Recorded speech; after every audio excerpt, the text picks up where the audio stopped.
Find ddx of 1 over sine squared, and then hence or otherwise evaluate the integral between pi over 4 to pi over 2 cosec squared x cot x dx. So in this type of question, these two parts must be related.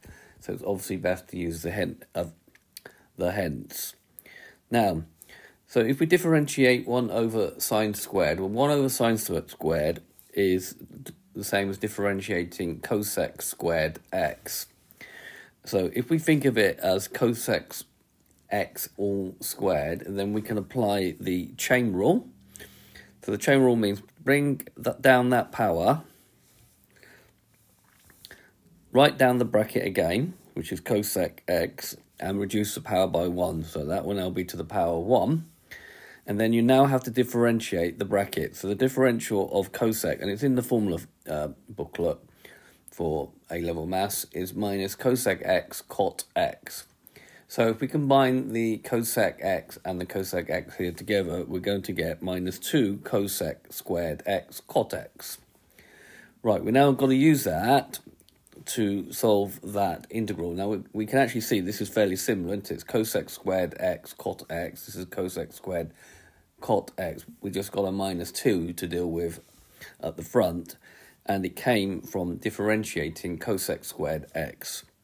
So we know that ddx of cosec squared x is equal to minus 2. I've written that in red on purpose. Cosec squared x cot x. So the integral of cosec squared x cot x, well, we will be of this format, cosec squared, but we'll need to compensate for it by putting in a minus 1/2. Okay, if we put a minus 1/2 in and say that it is cosec squared x, that if we differentiate that back, we'll get back to that. So the reason for the minus 1/2 is because we have that minus 2 here. And so keeping the notation, so important we keep notation correct, we now put the limits at the end of the answer. So we need to substitute in pi over 2. So we're going back to saying that cosec squared is 1 over sine squared. So we've got a minus 1 over 2 sine squared pi over 2. Now this becomes plus because we're going to have minus 1 over 2 sine squared pi over 4. Well, the sine of pi over 2 is 1. 1 squared is 1, so the bottom bit becomes 1 over 2 times 1 squared, and this becomes sine of pi over 4 is root 2 over 2, so this will become 1 over 2 root 2 over 2, but we must remember we got to square it. So 1 squared multiplied by 2, that will just become minus 1/2, okay, which is there, and then this will become let's have a look, see what this becomes. So root 2 squared is 2. 2 squared is 4. Okay, 2 over 4 is 1/2. Half of 1 is 1. So this becomes 1 over 1. So all of this will become 1 over 1. Okay, which comes down to being minus 1/2 plus a 1, which gives me an area of 1/2. Now I've got this GeoGebra app, which I'll tap the link I put in the notes of this video.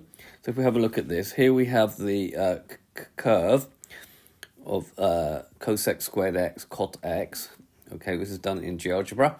Okay, so we want the integral from pi over 4, which is there, to pi over 2. So it's a little bit small for you to see, but that's what it is. Maybe if we can make it a bit larger there, we can be able to see it. Okay, so we want from pi over 4 to pi over 2. And then if we click there, that gives me the shaded area. And then we can see here in the GeoGebra app, we also get the solution, which we've just done. Okay, so this has been a video to show you how to do the integration of cosec squared cot x. I hope you've understood, and I thank you very much for watching. And maybe I can ask if you would subscribe to my channel. Thank you very much.